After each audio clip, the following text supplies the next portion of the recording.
What if Adam and Eve learned to love themselves when they came to Earth? Life in the garden. The children of Adam, except for 4 years' attendance at the Western schools, lived and worked in the east of Eden. They were trained intellectually until they were 16 in accordance with the methods of the Jerusalem schools. From 16 to 20 they were taught in the erroneous schools at the other end of the garden, serving there also as teachers in the lower grades. The entire purpose of the Western school system of the garden was socialization.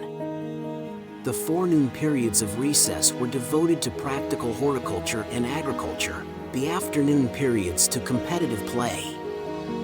The evenings were employed in social intercourse and the cultivation of personal friendships. Religious and sexual training were regarded as the province of the home, the duty of parents. The teaching in these schools included instruction regarding 1. Health and the care of the body. 2. The golden rule, the standard of social intercourse. 3. The reality of individual rights to work rights and community obligations. 4. History and culture of the various earth races. 5. Methods of advancing and improving world trade. 6. Coordination of conflicting duties and emotions. 7. The cultivation of play, humor, and competitive substitutes for physical fighting. The moral law of Eden was little different from the 7 commandments of Dalmatia. But the Adamites taught many additional reasons for these commands. For instance, regarding the injunction against murder, the indwelling of the thought adjuster was presented as an additional reason for not destroying human life. They taught that, "Whoso sheds man's blood, by man shall his blood be shed, for in the image of God made he man." The public worship hour of Eden was noon. Sunset was the hour of family worship. Adam did his best to discourage the use of set prayer, teaching that effective prayer must be wholly individual, that it must be the desire of the soul.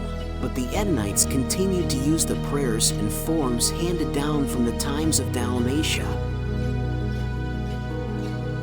Adam also endeavored to substitute the offerings of the fruit of the land for the blood sacrifices in the religious ceremonies, but had made little progress before the disruption of the garden. Adam endeavored to teach the race's sex equality. The way Eve worked by the side of her husband made a profound impression upon all dwellers in the garden. Adam definitely taught them that the woman, equally with the man, contributes those life factors which unite to form a new being.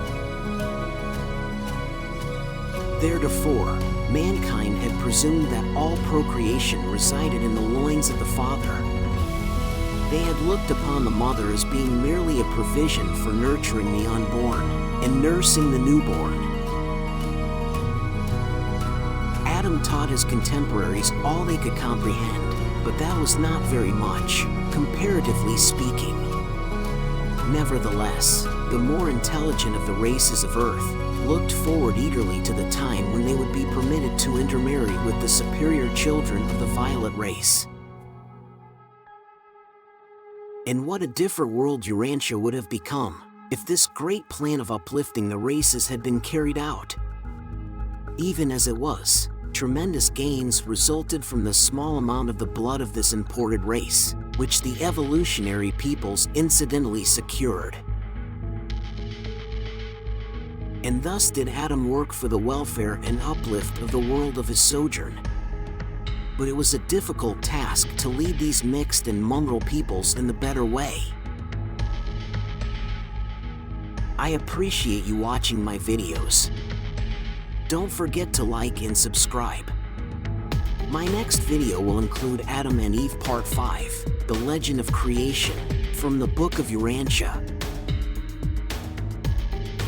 Thank you for watching The What If.